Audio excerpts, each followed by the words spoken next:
அண்மை செய்தி. விழுப்புரம் மாவட்டம் திருவெண்ணைநல்லூரில் மழை வெள்ளத்தால் பாதிக்கப்பட்ட பொதுமக்கள் நிவாரணம் வழங்க கோரி சாலை மறியல் போராட்டத்தில் ஈடுபட்டிருக்கிறார்கள்.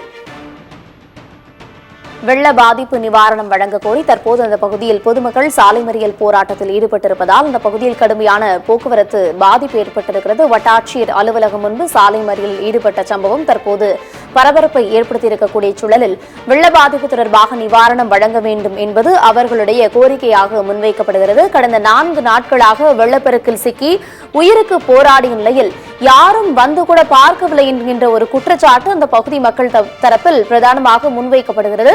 இந்த சூழலில் தங்களுக்கு வெள்ள நிவாரணம் கோரி அவர்கள் தற்போது வட்டாட்சியர் அலுவலகம் வாயில் முன்பாக மறியல் போராட்டத்தில் ஈடுபட்டிருப்பதால் அந்த பகுதியில் கடும் ஒரு பரபரப்பான சூழல் நிலவி வருகிறது. போக்குவரத்தும் பாதிக்கப்பட்டிருக்கிறது. தற்போது தொடர்பாக அதிகாரிகள் தரப்பில் பேச்சுவார்த்தை நடத்தி உரிய நிவாரணம் வழங்க வேண்டும் என்பது மறியல் போராட்டத்தில் ஈடுபட்டிருக்கக்கூடிய பொதுமக்களின் கோரிக்கையாக முன்வைக்கப்படுகிறது. அந்த பகுதியில் காவல்துறை அதிகாரிகள் குவிக்கப்பட்டு பேச்சுவார்த்தையானது நடத்தப்பட்டு வருவதாகவும் தகவலானது கிடைக்கப்பெற்றிருக்கிறது. பெஞ்சல் புயல் காரணமாக கடுமையான பாதிப்பை சந்தித்திருக்கக்கூடிய சூழலில் யாருமே வந்து பார்க்கவில்லை என்பது அந்த பகுதி மக்களின் குற்றச்சாட்டாக இருக்கிறது. தற்போது தொடர்பான காட்சிகளை பார்க்கலாம்.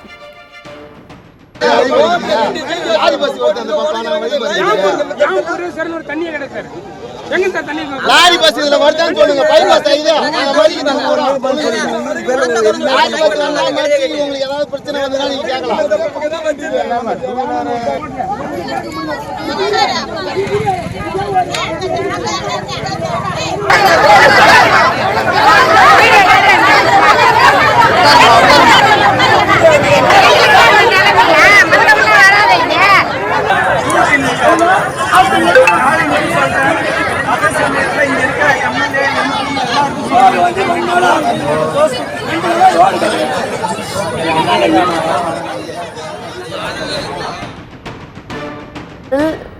கடுமையான அந்த பெஞ்சல் புயல் தாக்கம் ஏற்பட்டிருக்கக்கூடிய சூழலில் யாரும் தங்களை வந்து பார்க்கவில்லை. தங்களுக்கு தேவையான நிவாரணத்தை உடனடியாக வழங்க வேண்டும் என்று கோரி அந்த பகுதியில் இருக்கக்கூடிய மக்கள் வட்டாட்சியர் அலுவலக வாயில் முன்பாக சாலை மறியல் போராட்டத்தில் ஈடுபட்டதால் பரபரப்பு ஏற்பட்டிருக்கிறது. உடனடியாக தங்களுக்கான நிவாரணத்தை வழங்க வேண்டும் என்று அந்த பகுதி மக்கள் கோரிக்கை வைத்து தற்போது இந்த சாலை மறியல் போராட்டத்தை முன்னெடுத்திருக்கிறார்கள். இதனால் அங்கு போக்குவரத்து பாதிக்கப்பட்டிருக்கிறது.